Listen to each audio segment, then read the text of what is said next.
Subscribe कीजिए हमारे channel Sonipat 24 को। सबसे पहले लेटेस्ट खबरें देखने के लिए बेल आइकन को दबाइए। सोनीपत के राय विधानसभा में हरियाणा मांगे हिसाब यात्रा का आयोजन किया गया, जिसमें कांग्रेस पार्टी के सांसद और कांग्रेसी नेता दीपेंद्र सिंह हुड्डा पहुंचे। ये यात्रा सोनीपत के राय विधानसभा में एथनिक इंडिया से शुरू होकर बहालगढ़ चौक तक पहुंची। यात्रा समाप्त होने के बाद पत्रकारों से बातचीत करते हुए भाजपा पर जमकर हमलावर होते नजर आए दीपेंद्र सिंह हुड्डा। दीपेंद्र सिंह हुड्डा ने कहा कि बीजेपी पार्टी अपने कार्यकाल में हुए कार्यों का हिसाब दे, जो जनता मांग रही है, लेकिन बीजेपी पार्टी तो कांग्रेस पार्टी से ही सब मांग रही है। बीजेपी पार्टी का हिसाब अब जनता चुनाव में करेगी। गृह मंत्री राय विधानसभा में खनन माफिया का हिसाब दे। इसी के साथ उन्होंने तीसरे मोर्चे पर कहा कि हरियाणा में कांग्रेस और बीजेपी का सीधा मुकाबला है, अन्य सभी का नोटा से मुकाबला होगा। आज जो है हरियाणा मांगे हिसाब, इस कार्यक्रम को लेकर राय में हमने पदयात्रा करी है। राय विधानसभा क्षेत्र में लगभग 5 किलोमीटर की हमने पदयात्रा करी सभी साथियों ने मिलकर कि हरियाणा मांगे हिसाब। ये 15 प्रश्न है जो आपके साथ साझा करेंगे। प्रदेश स्तरीय प्रश्न है कि देश में सबसे ज्यादा बेरोजगारी 10 साल के बाद हरियाणा में क्यों है, देश में सबसे ज्यादा अपराध हरियाणा में 10 साल की इनकी सरकार के बाद क्यों है, देश में सबसे ज्यादा महंगाई इनकी सरकार में 10 साल के बाद हरियाणा में क्यों है, हरियाणा में क्यों हजारों करोड़ के घोटाले हुए, हरियाणा में क्यों portal ID, family ID, property ID के जंजाल में सभी हरियाणा नागरिकों को फंसाया गया, जबकि गुजरात जैसे प्रदेशों में आज तक कभी इस तरह की तो प्रणाली बीजेपी ने लागू नहीं करी। तो इस तरह के हमारे हरियाणा में क्यों बेटियों बच्चों समेत हर वर्ग को न्याय के लिए सड़क पर आना पड़ा, हर वर्ग को लाठियां मिली इस सरकार से। तो ये हमारे 15 प्रश्न हैं। इन प्रश्नों को लेकर हम लोगों में जा रहे हैं। इसके साथ साथ राय क्षेत्र से भी हम संबंधित कुछ और सोनीपत से जुड़े हुई बातें हम उठाना चाहते हैं। आपको याद होगा कि राय को हम हुड्डा साहब की सरकार में, कांग्रेस पार्टी की सरकार में हमारी सोच थी कि यहाँ कांग्रेस पार्टी के माध्यम से एक एजुकेशन का केंद्र बने, एक शिक्षा का केंद्र बने, शिक्षा और खेल की तरफ हमारा नौजवान आगे जाए। राजीव गांधी एजुकेशन सिटी की स्थापना की गई थी। बाबा Saheb Bhimrao Ambedkar national law university की स्थापना यहाँ की गई।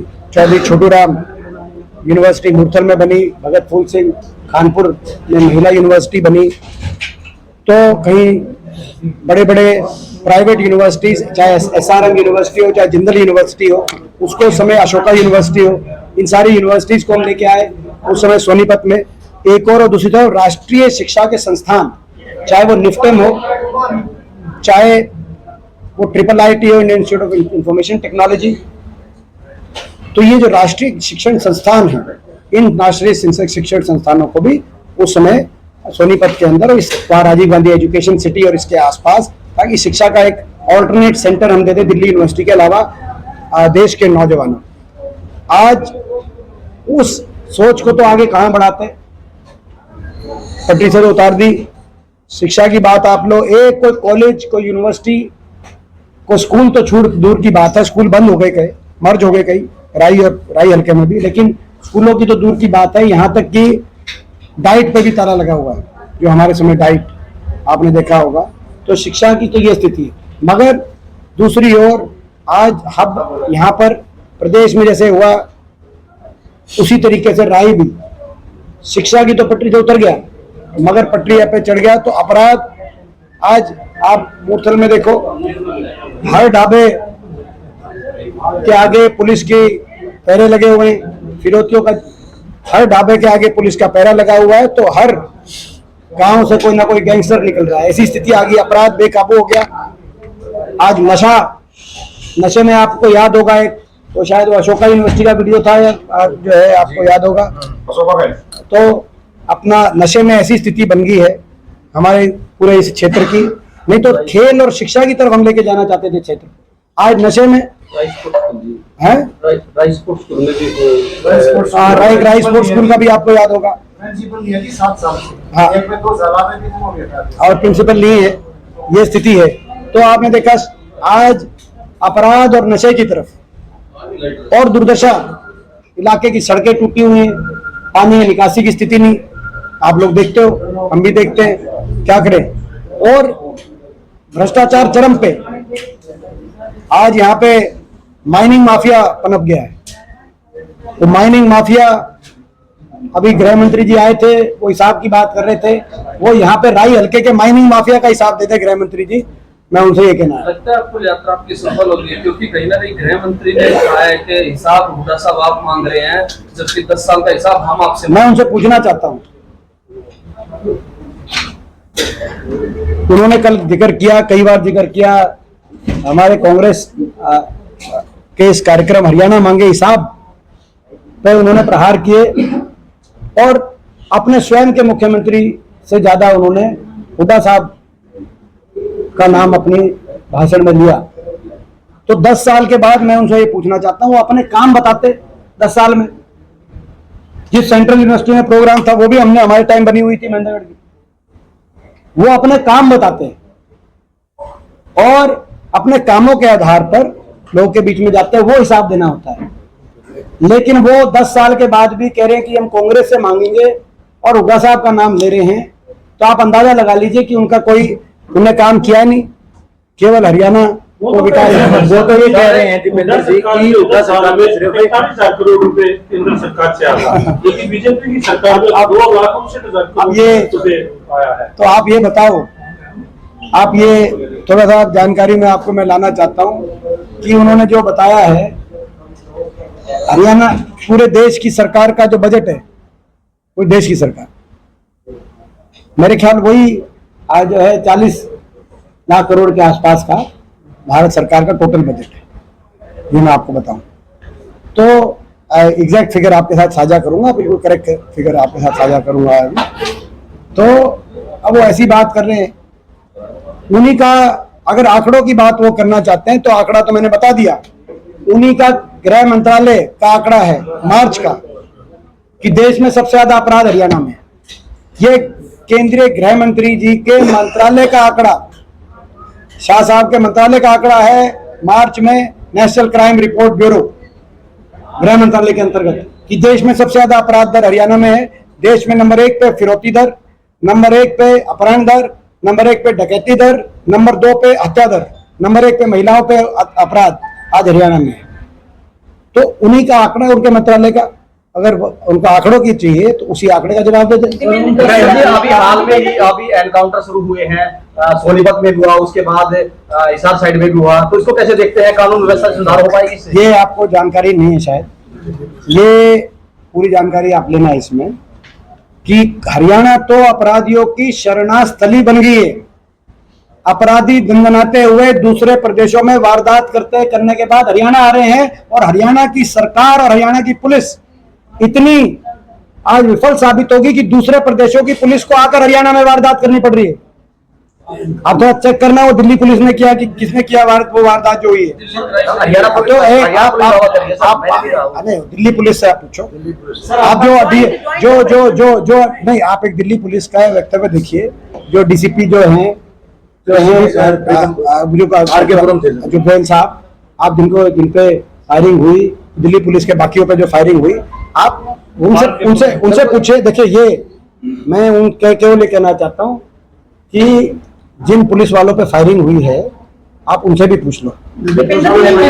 यात्रा का कितना असर लोगों में दिखाई दे रहा है? तो ये तो मैं कहना चाहता हूँ, ये तो एक प्रतीक है कि हरियाणा अपराधी सेफ मान रहे हैं, शरणार्थी स्थली हो गई। दूसरे प्रदेशों में वारदात करते हुए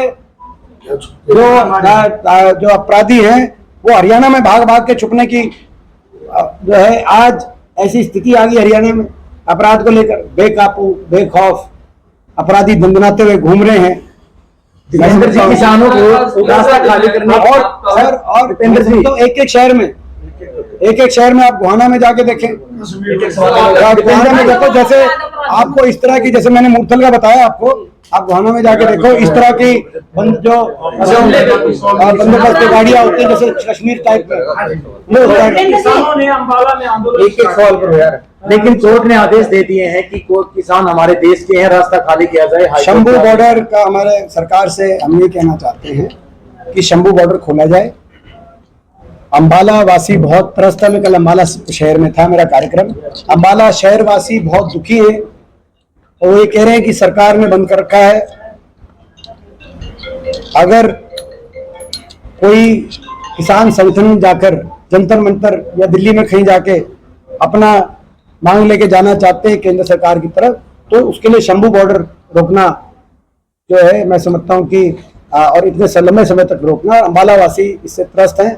और जब तो अब हाई कोर्ट और सुप्रीम कोर्ट ने ऑर्डर दे दिए तो शंभू बॉर्डर खुलवाया। यात्रा का तीसरा दीपेंद्र जी, नयन पाल रावत ने सरकार का साथ छोड़ दिया, अब मत में सरकार आ गई है, उनका कहना है कि विकास कार्य नहीं हुए इसलिए सरकार का साथ छोड़ा। देखिए, मैं पहले कहा था सरकार मत में, सरकार को कोई संवैधानिक अधिकार ही नहीं है सत्ता में बने रहने का। हरियाणा में हमारी मांग है तुरंत चुनाव कराएं, क्योंकि पहले ये आपने देखा होगा 3 विधायकों ने पहले साथ छोड़ दिया था, एक ने आज की खबर आ रही है।